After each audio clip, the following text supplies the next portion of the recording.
house کور first floor لومړی چت living room د اوسېدې کوټه dining room د خوراک کوټه یعنی کومه کوټه کې چې ډوډۍ خوړل کېږي هغې ته په انګلیش کې dining room ویل کېږي dining room د خوراک کوټه kitchen اشپزخانه یعنی کومه کوټه کې کوم ځای کې چې مونږ ډوډۍ یا غذا پخوو هغې ته کچن ویل کېږي کچن اشپزخانه ټینه تلفظ کېږي کچن laundry room د کالیو مینځلو کوټه laundry room د کالیو مینځلو کوټه یا په عام ډول د مینځلو کوټه کوم کوټه کې چې یو کالي مینځل کېږي هغه نور سامان مینځل کېږي ته laundry room ویل کېږي ګراج موټر درولې ځای کوم کوټه کې چې موږ موټر دروو هغې ته ګراج ویل کېږي ګراج stairs زینه خو هغه زینې ته ویل کېږي چې د هغه د سیمټو زینه وي یا په اپارتمنټ کې وي یا په کور کې ختل وي ته stairs ویل کېږي stairs زینه second floor دوهم چت second وای دوهم ته floor وای چت ته bedroom د خوب کوټه closet الماری همداشان کپبورډ هم ورته ویل کېږي هغه الماری چې کې موږ ډوډۍ د خوړلو هغه سامانالات ږدو یا پلیټونه پکې ږدو ته closet ویل کېږي closet bathroom تشناب یا حمام همداشان rest room هم ورته ویل کېږي rest room چې دغه ادبي لغاته rest room او زیاتره په امریکن انګلیش کې استعمالیږي دوهم اپارتمان لوی بلډینګ ته یا کور ته اپارتمنټ ویل کېږي چې زیات کورونه پکې موجود وي او زیات چتونه ولري اپارتمان کې کومې برخې موجودې وي لومړی لوبي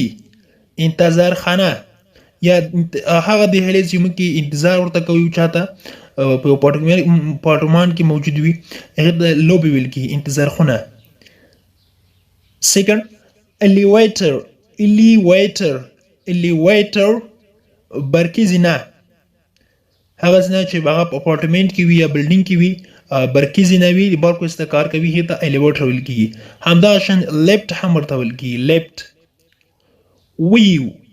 ویو منظره د اپارتمنټ یا بلډینګ شاوخوا ته کوم څیزونه وي مثال هغه که کورونه نور موجود وي هغه په انوایرمنټ کې په چاپیریال کې که هغه باغ وي همدغه نور وي سړک وي دې ته ټول ته څه ویل کېږي ویو ویل کېږي منظره ویل کېږي ویو انډر روم زرزمینی تاسو پیژنئ لاډر زینه خو د اوسپنې زینې ته لاډر ویل کېږي لاډر چې موږ یې هوایي استعمالوو یې ته هم لاډر استعمالیږي پول ډنډ حوض یارډ انګړ اوس دې ته راځو چې د حوض او هوم ترمنځ توپیر څه ده تاسو پوهیږئ چې حوض هم په انګلیش کې کور ته ویل کېږي هم په انګلیش کې کور ته ویل کېږي د دې دواړو ترمنځ توپیر څه کې موجود دی په سټرګو کې واضح کوو حوض کوم کور کې چې موږ اوسېږو ژوند کوو ایته حوض ویل کېږي که هغه د سمټي کور وي هغه که د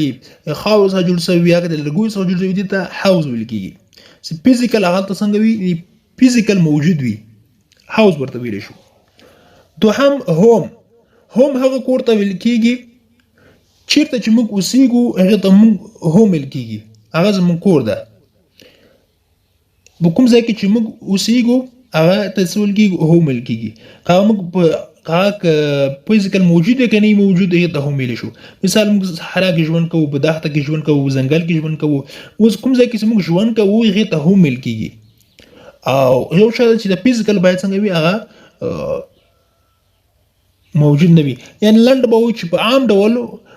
هر چیرې چې موږ اوسېږو کوم ځای کې موږ ژوند تېروو هغې ته کور ویل کېږي، هوم ویلی شو. خو هاوس هغه کور ته ویل کېږي چې هغه موجود وي، هغه دایمي وي، هغې ته موږ هاوس استعمالولی شو. د نن ورځې کلاس تر دې ځای پورې هیله ده چې اوس هم ترې زده کړي وي. که غواړئ چې نورو کلاسونه په خپل ټایم ترلاسه کړئ نو لطفا زموږ چینل سبسکرایب کړئ او د بیل آیکن ووهئ او بیا په آل کلیک وکړئ تر څو زموږ هر نوی کلاس تاسو ته په خپل ټایم در ورسیږي. Thank you so much for watching.